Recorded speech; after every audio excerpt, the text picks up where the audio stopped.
नमस्कार, आप देख रहे हैं हरियाणा डायरी और मैं हूं आपके साथ आलोक शुक्ला।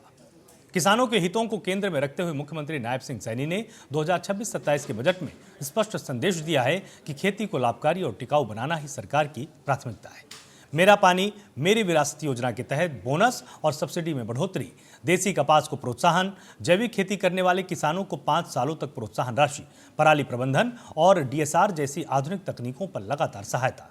ये सभी फैसले बताते हैं कि सरकार केवल घोषणाएं नहीं कर रही, बल्कि जमीन पर किसानों की आय बढ़ाने और खेती को भविष्य के अनुरूप ढालने की ठोस रणनीति पर काम कर रही है। देखिए हरियाणा डायरी की एक खास रिपोर्ट।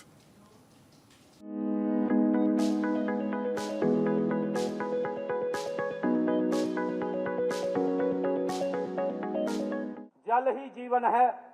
एक भी स्थायी नदी न होने के कारण हमारे प्रदेश के सामने सबसे बड़ी चुनौती सीमित जल उपलब्धता से ही अपने लोगों की निरंतर बढ़ती जल की मांग की निर्बाध आपूर्ति करते रहना है। माननीय अध्यक्ष जी, प्रदेश में आज जल की कुल वार्षिक मांग 34,96,276 करोड़ लीटर है। दूसरी ओर हमारे पास सतही जल 20,94,000 करोड़ लीटर और वर्षा जल 1,32,276 करोड़ लीटर है।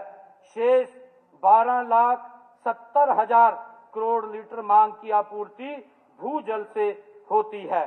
स्पष्ट है कि बढ़ती मांग को पूरा करने के लिए भूजल का उपयोग गंभीर चिंता का विषय है। माननीय अध्यक्ष जी, जनसंख्या वृद्धि, जलवायु परिवर्तन से जल के सिकुड़ने की संभावना है।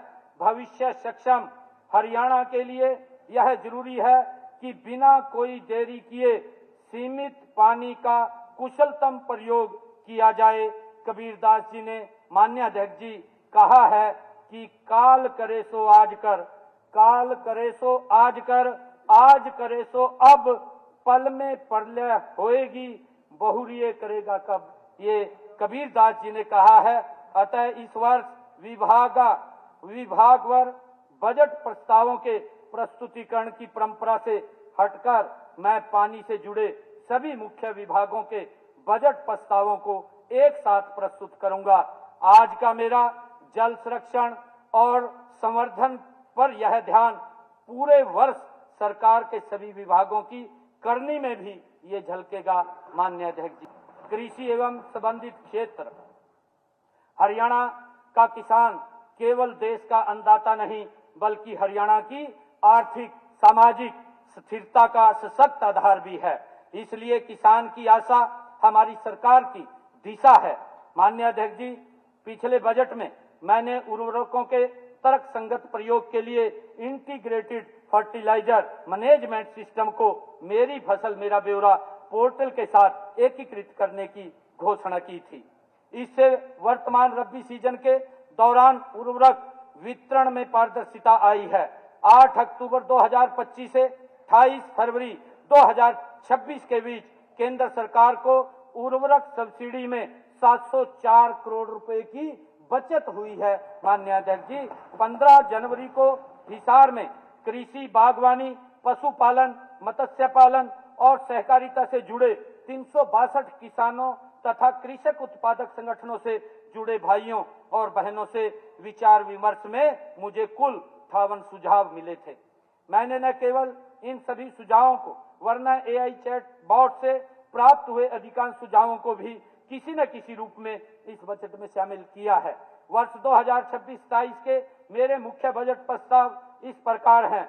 पिछले बजट में लवणीय नमकीन भूमि को पुनर्जीवित किए जाने के लिए 1 लाख एकड़ भूमि के निर्धारित लक्ष्य में से लगभग 92,000 एकड़ भूमि के सुधार का कार्य प्रगति पर है।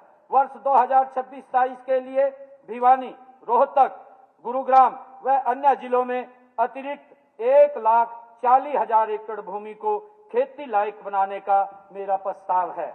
मेरा पानी मेरी विरासत योजना के अंतर्गत धान की खेती छोड़ने वाले किसानों को मिल रही अनुदान राशि मैंने पिछले वर्ष 8,000 प्रति एकड़ की थी। वर्ष 2026-27 में जो किसान धान छोड़कर दालें, तिलहन, कपास उगाएंगे उन्हें 2000 प्रति एकड़ अतिरिक्त बोनस देने का मेरा प्रस्ताव है।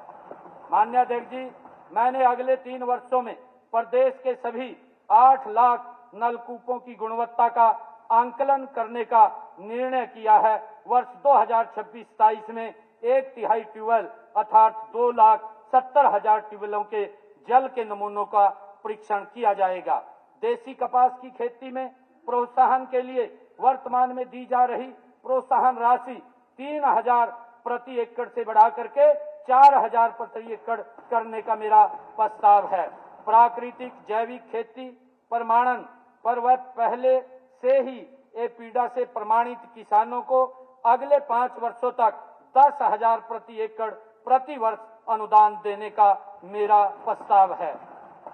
माननीय अध्यक्ष जी, कृषि विभाग के स्वामित्व वाली लगभग 800 एकड़ भूमि केवल उन्हीं किसानों को पट्टे पर दी जाएगी जो कम से कम अगले 10 वर्ष तक उसमें प्राकृतिक जैविक खेती करेंगे। इसी तरह पंचायत के स्वामित्व वाली भूमियों पर भी प्राकृतिक व जैविक खेती को बढ़ावा देने के लिए अगले वर्ष में एक नीति बनाई जाएगी। किसानों को जैविक खेती प्रमाणीकरण के लिए हरियाणा राज्य बीज प्रमाणीकरण एजेंसी को एक प्रमाणीकरण संस्था बनाया जाएगा।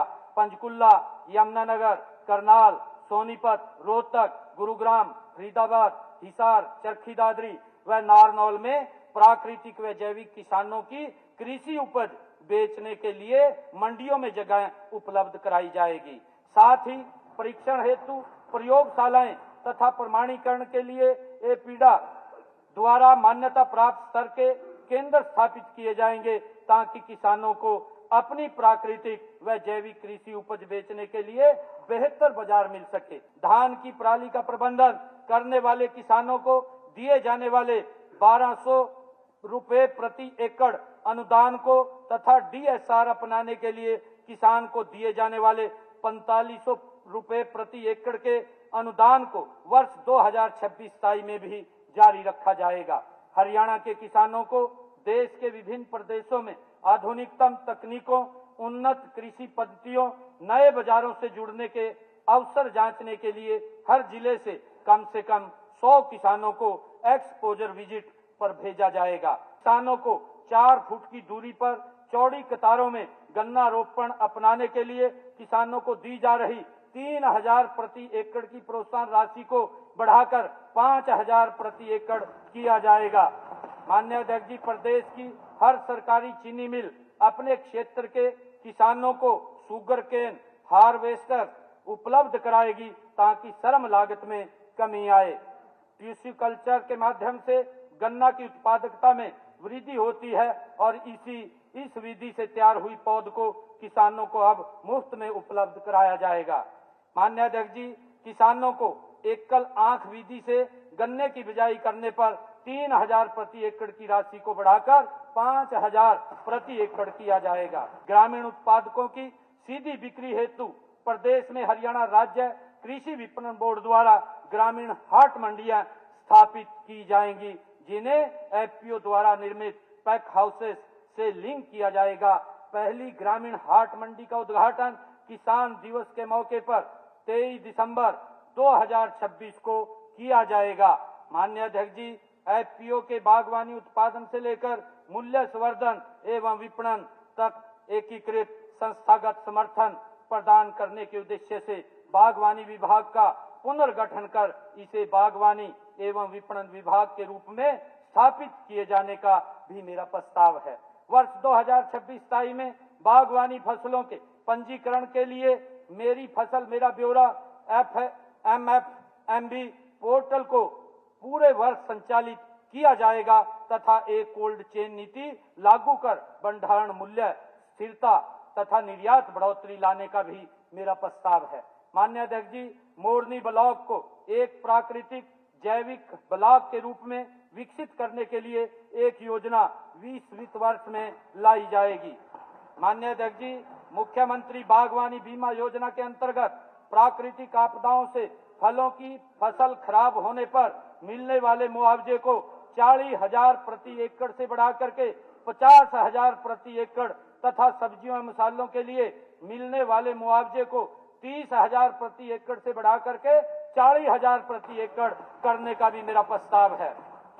माननीय अध्यक्ष जी, टीयूसी कल्चर के माध्यम से पैदा किए गए आलू बीज की श्रृंखला का प्रमाणीकरण करने के लिए एक हरियाणा आलू बीज अधिनियम लाया जाएगा। इस अधिनियम के माध्यम से प्रति वर्ष लगभग 7.5 लाख क्विंटल उच्च गुणवत्ता युक्त बीज आलू का उत्पादन सुनिश्चित किया जाएगा। माननीय अध्यक्ष जी, घरौंडा व सिरसा में स्थापित कीटनाशक अवशेष प्रशिक्षण प्रयोगशालाओं में फलों और सब्जियों के सैंपल्स की वार्षिक परीक्षण क्षमता 3,000 सैंपल से बढ़ा करके 5,000 सैंपल प्रति वर्ष करने तथा इनमें नेमाटोड परीक्षण प्रयोगशालाओं को स्थापित किया जाएगा। माननीय अध्यक्ष जी, जिला सोनीपत, पानीपत, अंबाला, करनाल व कुरुक्षेत्र मशरूम उत्पादन में अग्रणी है। इन जिलों में मशरूम उत्पादन व मूल्य संवर्धन को व्यापक स्तर पर और बढ़ावा देने के लिए विशेष कार्यक्रम चलाए जाएंगे। एफपीओ मिशन के माध्यम से 775 एफपीओ को सुदृढ़ कर कृषि व्यवसाय को नई दिशा दी जाएगी। इसकी शुरुआत 4 जुलाई 2026 को की जाएगी।